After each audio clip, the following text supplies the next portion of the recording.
senhora participou do movimento estudantil e como é que a senhora vê o movimento estudantil de ontem e o movimento estudantil de hoje? Tá. Quais as suas... Bom,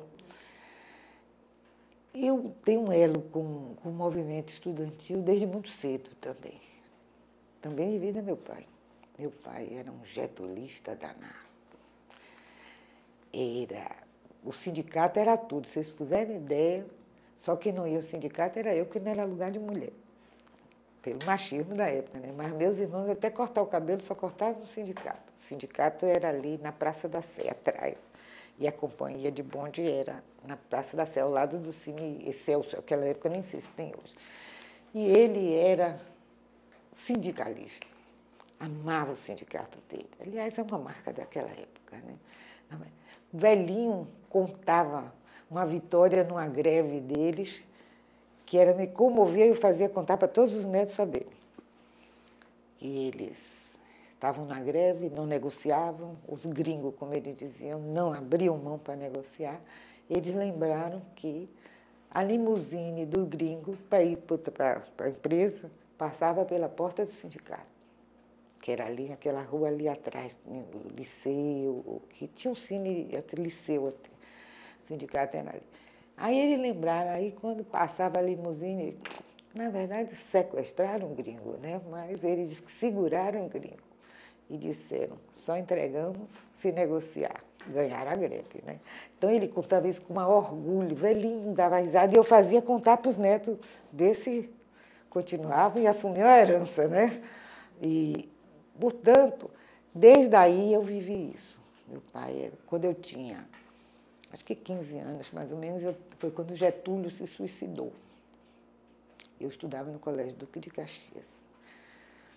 No intervalo, atrás do que tinha a casa do caseiro, que tomava conta da vigia, né, da escola. E ele ouviu no radinho que tinha velhinho lá, que Getúlio se suicidou. Estávamos todos jogando, ele só chamou a mim e disse assim, Getúlio se suicidou. Vem ouvir. Aí eu fui para o rádio com ele. Aí Getúlio tinha sido, meu pai era getulista, então eu fui para a aula de português em seguida, professora Nevinha. Aí cheguei na sala, cruzei os braços, três prantos. Aí ela veio e me perguntou, professora Nevinha, mas que foi, por que você está chorando? Eu disse, Getúlio se suicidou. Mas o que é que você tem com isso? Eu disse, meu pai disse que Getúlio é bom para os trabalhadores. E meu pai gosta muito de Getúlio e eu também. E aí sofri com meu pai a perda de Getúlio. E aí eu já tinha umas ligaçõezinhas com o Grêmio. Naquela época não distinguia bem, tinha o Singurá, que depois teve deputado, era uma família de políticos aqui no Colégio da Bahia, porque nós éramos do Duque de Caxias, um anexo do Colégio da Bahia hoje, né, que chamava Colégio Central. E então eu já me metia no Grêmio, né? E depois na escola normal eu também me metia no Grêmio e tudo, com Capinã.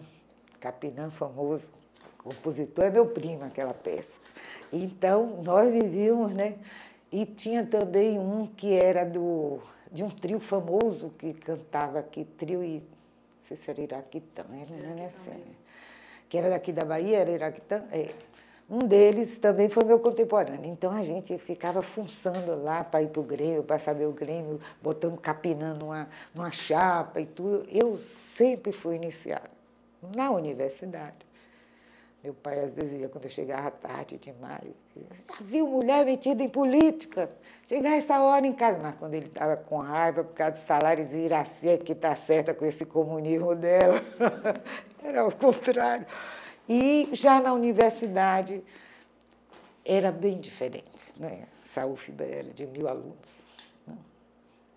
Se vocês imaginarem, pedagogia, eram 3. Nós fomos 27 candidatos, passamos 3 na turma. Depois chegou uma outra transferida. Mas, então, quando a gente chegava na universidade, a JUC, que era a Juventude Universitária Católica, em geral procurava a gente para ir para a missa, tinha uma missa, acho que era sábado, eu já nem me lembro direito, uma missa, não sei como. Eu nunca fui muito de missa. Levei tempo até que fui muito religiosa, muita missa, etc. Tal, mas na minha família a orientação era espírita. Meu pai tinha fé em Deus, mas não. E aí a JUC puxava a gente, que era uma organização, a JUC foi o embrião do AP, a Ação Popular, e da PLN, que era Ação Popular Marxista-Leninista. O que Serra foi parte, a origem de Serra é parecida com a minha nesse campo. Ou seja, é por isso que eu tenho muita simpatia por ele, pessoal.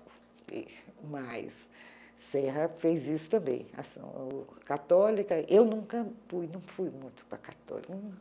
Não era a missa do sábado, que era, depois virar a grande missa de São Bento, tinha uma história aqui, tinha um lugar, né, a missa de São Bento da juventude, já com um traço político bem mais forte. Mas a JUC tinha um tipo de organização católica, mas política também. E disputava, a rigor, um pouco, ainda bastante conservadora, mas disputava com os do núcleo da juventude comunista, ligado ao Partido Comunista Brasileiro. E eu, na universidade, entre a JUC e o PC, eu simpatizei mais com o PC. E fui para lá e participei ativamente de um movimento estudantil, ativamente mesmo. E fui parte dele. Lutamos muito. O último congresso da UNE que eu participei, eu fui secretária de organização do congresso. E participei de momentos muito importantes na universidade, àquela época, né? Por exemplo, a greve contra o reitor Edgar Santos, que depois tive puxão de orelha de Anísio Teixeira sobre isso. Contra o doutor Edgar, nós levamos 6 meses de greve, porque ele era um reitor há 15 anos na UF. Foi quem fundou a UFBA, né? 15 anos de reitor era demais. Tinha aqui, tinha no Ceará e tinha no Rio de Janeiro. Meu marido também participou de lá para tirar Pedro Calmon, que era estudante de engenharia lá. Só vim saber depois. E aí nós queríamos tirar esses reitores eternos, donos da universidade. A universidade era pública. E aí fizemos greve aqui 6 meses. Agora, realmente, Edgar fez jus ao puxão de orelha, que depois eu conto a vocês que Anísio Teixeira me deu a respeito dele.